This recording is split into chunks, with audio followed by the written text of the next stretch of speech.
Pleasure to meet y'all at last, and welcome back to films I should have talked about years ago.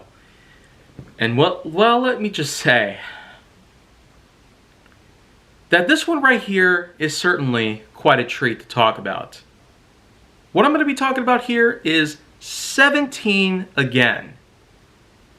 And well, you know what? This is actually one of those where I've actually talked a bit about way back in the day. But in this instance, I have not really gotten the full chance to talk about it fully. So here we are. After all these years, I now am going to be talking about 17 Again in its full glory and in a clear picture. So let's get started on it. This was released in 2009 as a romantic comedy set in a high school sort of situation, but also set in a more, well, adulthood kind of business. Basically speaking, this film itself stars actors like Zac Efron and Matthew Perry. It basically shows the story of Mike O'Donnell, who basically ends up ditching a basketball team to go meet up with a high school lover. This exact lover ends up having to leave after Mike supposedly focuses more on basketball than their relationship. But when Mike does, in fact, leave the basketball team, it does come at a price. The love that basically goes around between them both ends up coming to a point where Mike's job goes horribly wrong, and then, of course, well, the relationship ends up being pounded to the ground without any trace to collect. It gets to the point where O'Donnell's life becomes so screwed up that, well, an opportunity pretty much comes up, where the fully grown Mike O'Donnell gets transformed back into the high school guy known as Mike O'Donnell. 17 years old again. And that's why the title is 17 Again. A guy gets transformed back into a 17-year-old to attempt to create a bit of a redemption as a way to try and, well, gain more love back.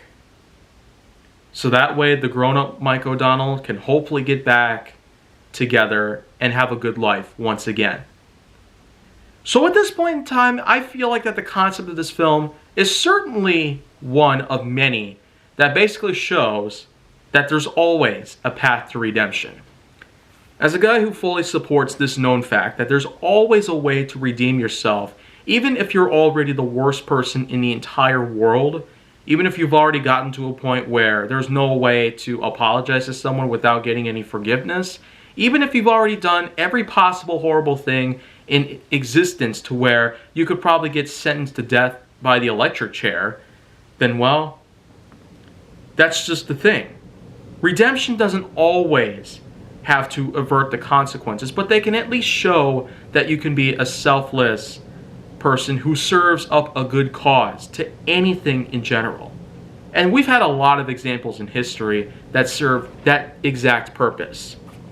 Such as one point where Philip Ray Workman was sentenced to death after extreme drug addiction and basically holding up an entire Wendy's restaurant at gunpoint and then eventually shooting down officers. Workman was sentenced to death, but for the last meal request, Philip decided to have vegetable pizzas be delivered to the homeless. And this was denied, of course, by the law. But that actually led to the entire state of Tennessee to start donating veggie pizzas to homeless shelters. That right there is as amazing as ever. A guy cares about the homeless so bad that, well, this is someone who's willing to sacrifice a last meal request to feed the homeless what they need to have. And sure, it's a pizza. It's not necessarily healthy, but veggie pizzas, I'm all in for it. Whether it be bell peppers or jalapenos or mushrooms, it doesn't really matter. But in this instance, the entire film 17 Again is more or less about the entirety of how a fully grown person who messes up a marriage and therefore messes up a good chance at life ends up having an opportunity of a lifetime to be fully redeemed in an attempt to gain such a good life back. I will say that I'm actually captivated by this. I mean, I could never go much without hearing about 17 again. Like, I've heard tons of people talking about this film. I was only 10 years old in 2009, but when you really look at it, this film has been talked about so many times. Like, lots of people I know, even in school, there were actually a few classmates I had back in Shady Lane that were talking about 17 again, 17 again, 17 again. And of course they were talking about a bunch of other things as well, but that's just the thing. 17 again was like an obsessive topic at the time. I don't really know why it somehow had so many people talking about it, yet it did not do so well in the box office or by critics by any means. Because the way I see it, with various scores being made by various sites, including Rotten Tomatoes, Metacritic, IMDb, and many others here and there. Again, they are kind of mixed reviews, but the point is, this was a huge deal at the time.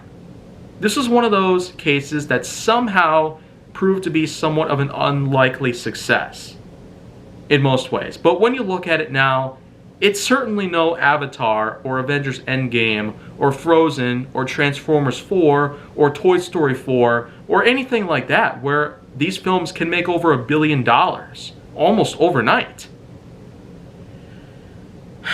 But other than that, I'd say this film is probably average by today's standards, but if I were to watch this when I was 10 years old back then, when it first came out, I probably would have been absolutely, like, shocked at such brilliant things going on like this. With a concept like a path to redemption, sort of, well, cliche, that you know you can pretty much get anywhere you want to. If you do it right, though, then you can very much expect a lot of success to be put into place. In this situation, though, I don't necessarily see a whole lot. But I'm more than willing to at least give it a good critique and even a good score. So you know what? Let's just skip to pretty much the end here, because now it's time to give it the score.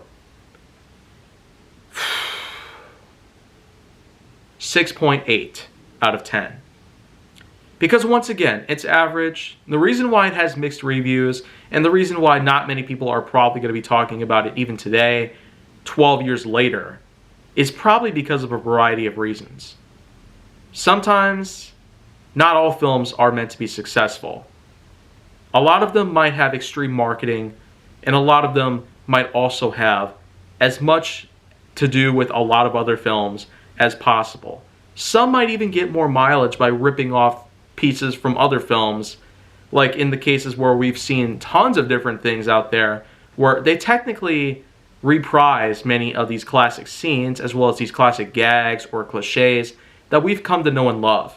They were revolutionary back in the day, but they proved to be very useful today, where films can get a lot of mileage and people can get tons of new creativity to put into place with all new techniques and all that.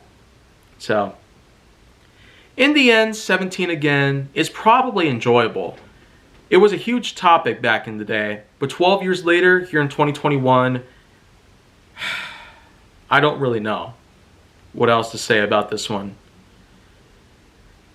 So in that particular instance, I will say that this is probably just going to be it for right now, but at least I finally got up to actually talk about this film fully and without any barriers or blockades.